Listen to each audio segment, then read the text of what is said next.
Hi, and welcome to the Tell It Like It Is, the Kingdom Way program, where we're here to provoke you to think of the way, to think about how you think about the kingdom of God, and to be provoked into changing or walking in it so that you can release the power that's within you into the earth that's surrounding. I am blessed to have Apostle Calvin Cook again with me. I'm Apostle Bacer J. Baker, who is a doctor in psychology, and that's what the doctorate is about. But we're here to talk about the kingdom the way the king wants to talk about it. And last week, if you missed last week, you need to go back and study that with us. This is a study. This is not just a teaching for you to enjoy, but this is a study. So I'm asking you to share this with your friends, share this with your enemies, share this with your family, share this with those that don't like you. Then by the end of it, they will like you. They will appreciate what it is that you brought to them. And so now, without any further words, I am going to introduce or bring in my co-host here on this, Apostle Calvin Cook. Welcome, Apostle Cal. Praise the Lord. Hello, Apostle Baker. Good to be with you again this week. You know, you got elevated, right? Now you're my co-host. I saw that.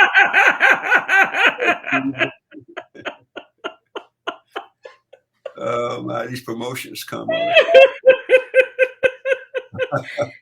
He is my brother also. That's why we're able to laugh and all of that. He is I know family. I love you with all my heart. I do know that. And nobody could do nothing about it. That's right. Yeah, I love you, baby girl. But back to business here. We are, I was looking at 1 Corinthians. There's so many things when you take this many years of intense study.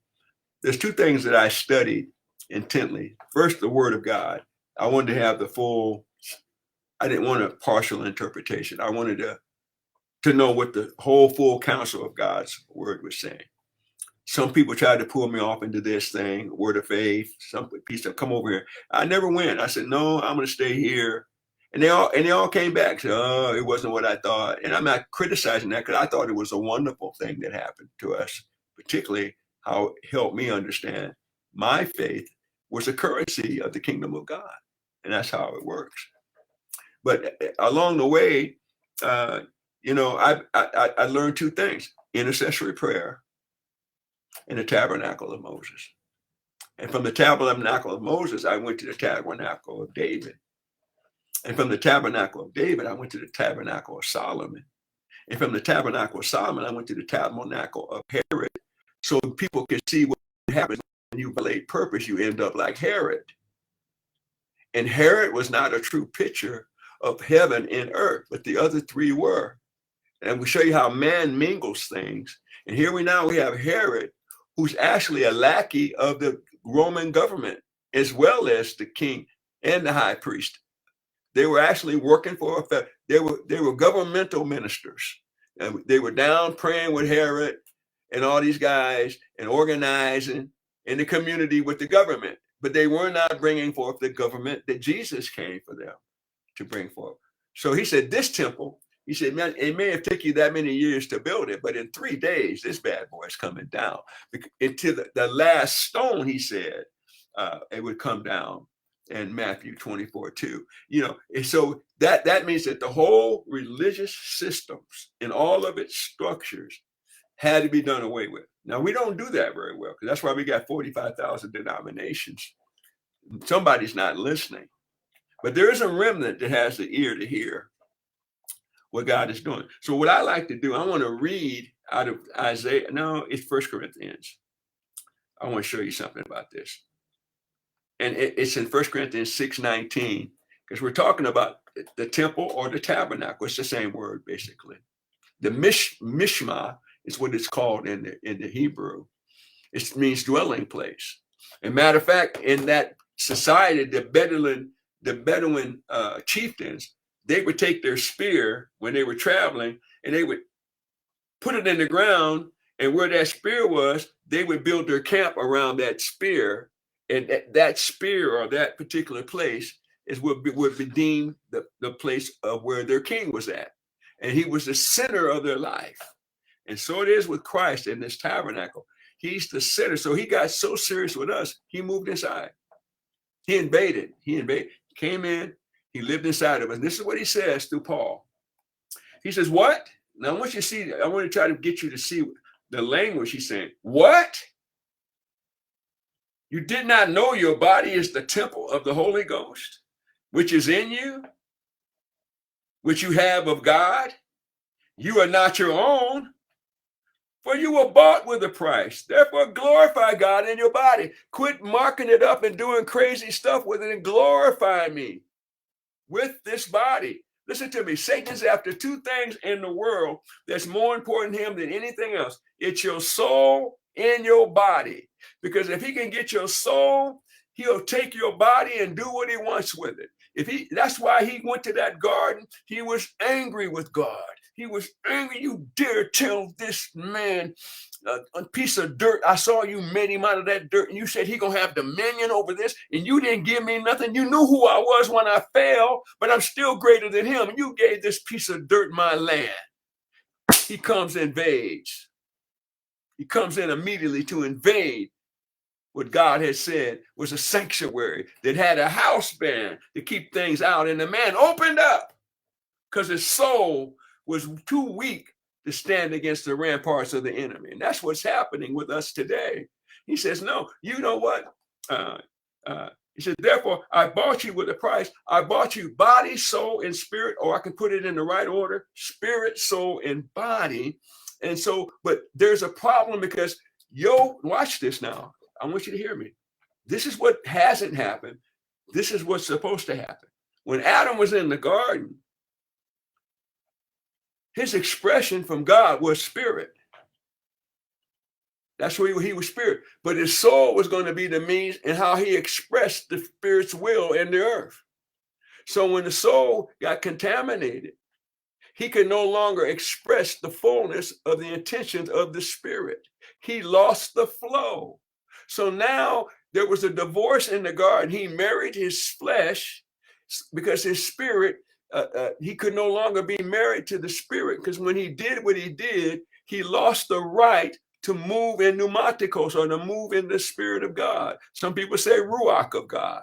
We still know what we're talking about. He lost the right to move by the spirit. And so he could no longer be an accurate presentation of a spirit representation through his soul. He got contaminated. So his soul lost its ability to transmit or to, I want to say this way, animate the life of God. It lost its ability to be a flow of God's life because it married, it fornicated, had an adulterous affair with its flesh. Lust of the eye, lust of the pride of life, and the lust of the flesh. And so man was moved from being a spiritual being. And so what happened was, when Satan saw the church get born again, I'm going to talk to you about that today.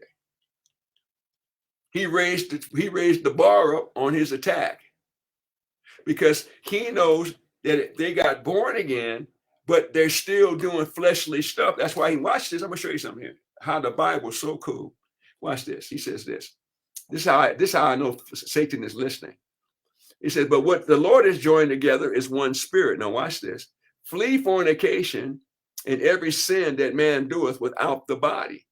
But that committed fornication sinneth against the body. What? Know you not that you're the temple? You see what he's saying? He said the target area of Satan is your body and your soul. He wants that. He'll kill to get that. He'll lie to get that. He'll deceive to get that. And you know what? He can deceive us and get it. He can offer us some money. He can offer us a crowd. He can offer us some kind of anointing. He can offer us that. And if you're foolish enough to take it from him, then he got your soul. And once he has your soul, you're eliminated from the Spirit of God being able to lead you anywhere. And that's what he's been doing. That's why people won't come back to church. It ain't the Spirit of God. They lost the ability to be sensitized enough Because their soul says, be afraid. The virus may come back. This thing may happen again. What we going to do? That is not God. God doesn't operate in those paradigms. So let me go on and finish here. And it says, for you were bought with a price, and therefore glorify God in your body, in your spirit, which belong to God. Now I got to clean it up. Now watch me go here. Let me go here for a minute too. I got to clean this up because it gets better in chapter 3, verse 16. It gets better over here. Now watch this. He's coming back and saying the same thing. If you build a work and it wasn't of God, he said every man's work will suffer by fire. So there's people out here doing things with wood, stubble, and hay rather than gold, silver, and jewels, which represent gold, his divinity, silver, his redemption, and the jewels, the giftings that come out of heaven that have not been given. Watch this. There hasn't been a witness of the perfect gifts. Because every time the gifts are used, somebody takes ownership of them and brands them and puts on a carnival show. And because we do that, I'll give you a story real quick. There's a young lady, I think it's in Singapore. Her hands were cut off because she was carrying a Bible. And they saw her carrying the Bible. And they said, so they cut her hands off. So other little girls saw that and they went and hid in this house, them and their parents. But something happened. They got anointed by God, and the healing power of God hit that house. And everybody that went by that house got healed. Pretty soon around that house was wheelchairs and crutches and walkers. And some Americans came and says, we want to interview you. She said, we cannot interview with anyone because if we do, God said he'll take this away. See, we always want to market the move of God. We always want to find how to make a video and maybe we could get a Dove Award for that video. We are not really, amen. Let me move on before I get an attitude. Come on, let me move here. Okay, now watch this. Now watch what it says here. Know you not that you are the temple of God and that the Spirit of God dwelleth in you. So he dwells in you. When you go out to do ugly, he's there. When you're saying ugly, he's there. When you're talking to your wife like she got a tail, he's there. When you're getting pushy, shovey, and controlling, he's there. Everything we do out of the character of God, he's dwelling in us. Watch this. You are the temple of God, and that the Spirit of God dwelleth in you. If any man defile the temple, him shall God destroy. For the temple of God is holy, which temple you are.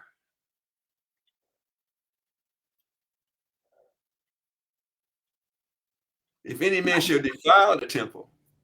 So this is how serious it is, this building program that Haggai talked about in Haggai 2:9. The latter house would be greater.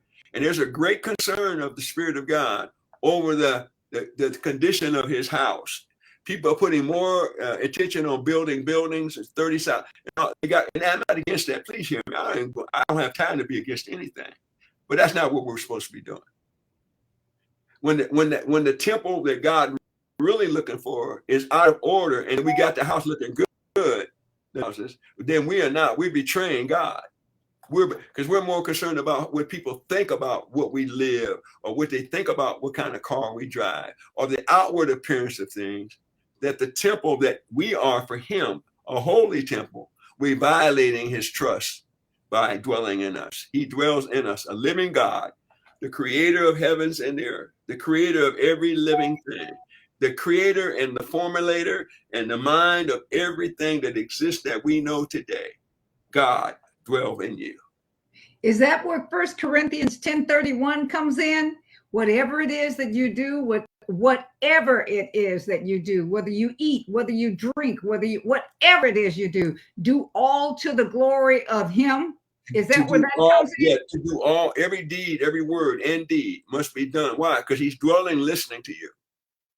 I said something under my breath. The Holy Spirit said, what'd you say? I said, Lord, he said, I heard you. He said, how about praying for him? God had an attitude. I love this because he's my checker. He's that person in my life that loves me so much. He's always keeping me in that right place. Because I'm a guy, a jovial person. I love to laugh and have fun. Well, my walk with God is serious. He's my best friend. He's my best friend. And he knows, and I know that last time I OD'd on that crack pipe, I should have been dead. But he kept me for the moment I'm in now. I would not violate that. Listen to me very carefully. I will not violate that. I will not violate the thing that I could go back and do anything that would disgrace him or defile him in any way, because I'm just here by grace. See, you need to understand that. Now, I was going to go, watch this. Let no man deceive you, any man among you who seemeth to be wise in this world, let him become a fool that you may be wise. For the foolishness of this world is foolishness with God, for this is written, he taketh the wise of his own craftiness. And the Lord knoweth the thoughts of the wise, and they are vain. Let no man glory in men, for all things are yours. Did you hear that? So he was saying, Apollos got some stuff, Paul got some stuff, and Cephas got some stuff. But all those things those men are branding and putting up on the television that they got, he said, those things are yours. So you don't have to go find that man. You got to find the God that gave it to those men.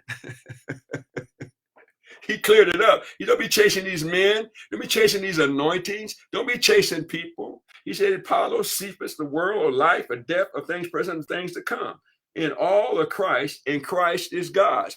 Everything God gave you, he gave to you in his temple, in Christ in God. Every good and perfect gift is in Christ in God. Everything you could have to want in this world is contained in Christ in God. And you are in him, living and moving and having your being. Where? In the New Testament tabernacle of God that's evolved from the tabernacle of Moses, that's evolved from the tabernacle of David, that's moved on from Solomon's temple, that moved on to Jesus being the first dead stone to come alive, to bring forth lively stones. And now here we are, the lively stones being built up together to be a habitation of something holy and righteous. And oh my God, and we don't, oh my God, he built us up to carry. We're the ark of the covenant. When we move, waters move out of the way, and we walk over on dry land. When we move, governors have to bow their knee to the government of the kingdom. When we move in corporate understanding of the revelation of God, everything around us will have to get out of the way, like the waters scattered when the ark of the covenant and the priest touched the feet of that river called Jordan. The waters flattened out and they walked over, and the people of God were able to reach promise. We can't reach promise unless we operate in the temple according to the pattern that God has set us. And we can do this because it's the work of the Spirit. Yes, say that again. It's the work of the who? See, we're trying to make something happen. Some of us are so busy, we're ineffective. We're doing our best to pump this thing out of a pump of flesh. I got to get myself out there. I got to get this thing. I got to do this. I don't care if nobody asks me to do nothing, because I'm content being with him. And if I am a voice to the kingdom, but I ain't the voice. I ain't the only voice. There's other voices that need to be released as well. But I know my best place, my greatest place, is to be with him in the secret place, be empowered by his love. I've never been loved like the love of God. He's never said, oh, you messed up. He's always said, let me show you a more excellent way. Let me show you how not to have so many bodies laid behind you when you do what you do. He's so good with me that I'm trying, and in this effort only, is to make sure that my stone is in the right place in his temple. That I don't have my stone over in somebody else's area where they're supposed to be. And I recognize that my stone, because remember, they did not build the stones on the building site. They carved those stones at the quarry, because God didn't want no noise while he was putting that thing together. In other words, no arguments about where anybody went. So he built those stones to be fitted away from the ground. And then he brought them in. And then they put the stones together. But in Solomon's temple, they used gold as mortar. Most people don't know that. That meant not only were the stones, and then And they drilled holes in the stone and they filled the inner layers of the stones with gold. That means no longer were man just covered with gold, but now man was filled with the nature of God. And that's when the real temple can be instructed. And that's where we are now. We are not just covered all the time. Now we're filled. That's what the baptism of the Holy Spirit is. He's the carrier of the gold. He pervades the gold in your inner man. Most people don't want to speak in tongues.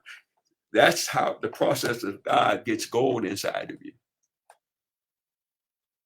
Yeah, we don't understand that. How much time do we have? You're on mute, Doc. You have about 7 minutes. I do? Yes. Well, good. Let me take you here. Because I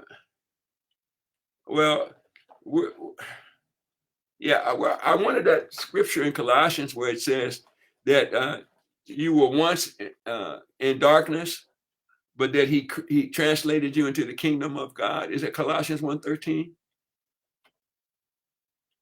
Yeah, it is Colossians 1:13. Let me go there. That's what I want to go to. I want to show you how God did this. If you can let me do that. Okay.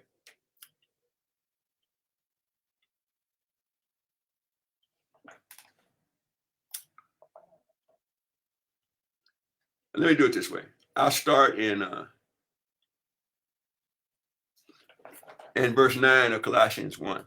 It says, "For this cause we also, since the day we heard it, do not cease to pray for you and to desire that you might be filled with the knowledge of his will in all wisdom and spiritual understanding." Now watch this. "That you might walk worthy unto the Lord, unto all pleasing, being fruitful in every good work, increasing in the knowledge of God." So this is where we miss it, I think. They didn't send them off to school for them to increase in the knowledge of God. They discipled them. They didn't send them away. They discipled them. They disciplined them. I want you to understand. I'm going to show you something here. Oh, my goodness. Let me show you something. I'm not against school. I've been schooled in more ways than once. Amen. But watch this. Increasing in the knowledge of God, pleasing and fruitful, and increasing in the, I'm going to say it again, increasing in the knowledge of God, strengthened in all might, according to the glorious power, unto all patience, long suffering with joyfulness, giving thanks unto the Father, which made us to be meet to the partakers of the inheritance in the sainted light. So they were aware of the inheritance that only came in the light. It said this inheritance is in the light.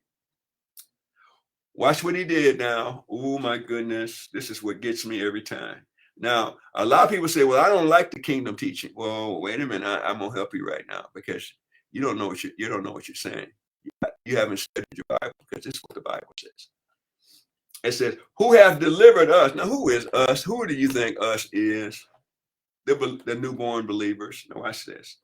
"Delivered us from the power of darkness and have translated us into" what? The kingdom. The kingdom. And so before you even could say anything after you said, "Jesus saved me," the first thing he did before you got filled with the Holy Ghost, before you did anything else, before you said anything, he translated you into the kingdom. So your teaching and instruction could begin, not in the world, but in the kingdom. You better hear me. Some of you just totally don't get it. You out here trying to get another degree, to get another job, to keep you working too much so you can't pray and you can't study, because you're working so hard to work for something that you already have in him. And so they can convince you that you need another degree, you need another thing. I got to climb the corporate ladder. Listen to me. I'm going to read it to you again. Maybe you'll get it this time. He says, "Giving thanks unto the Father, which made us meet to be partakers of the inheritance of the saints in the light," to make us to be partakers.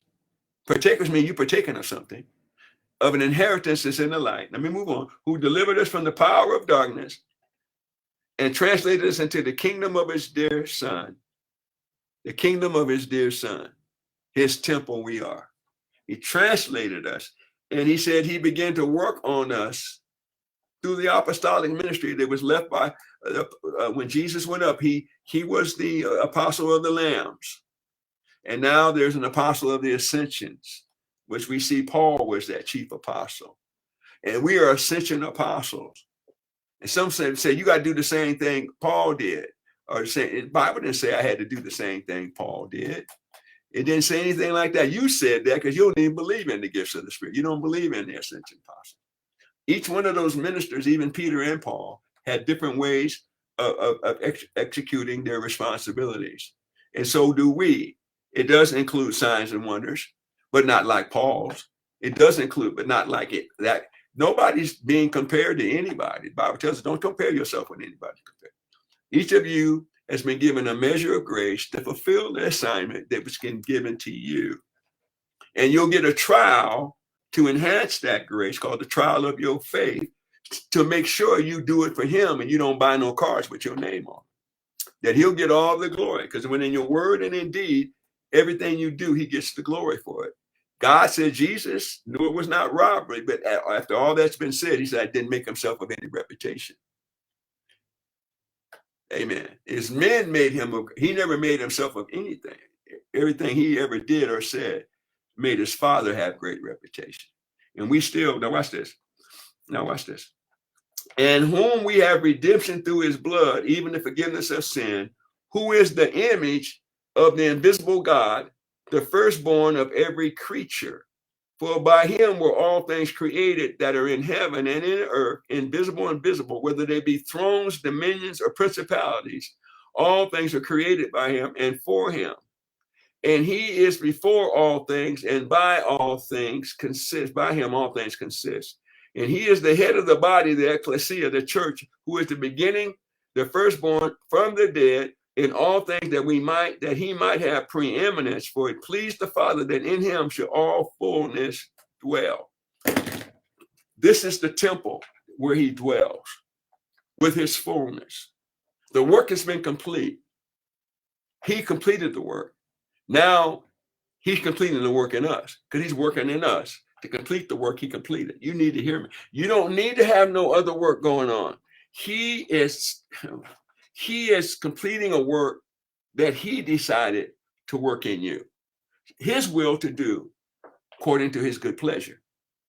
A workmanship that was already done before the foundation of the earth, created in him. So the creative place for your last day ministry is in him, not what they did in the Old Testament.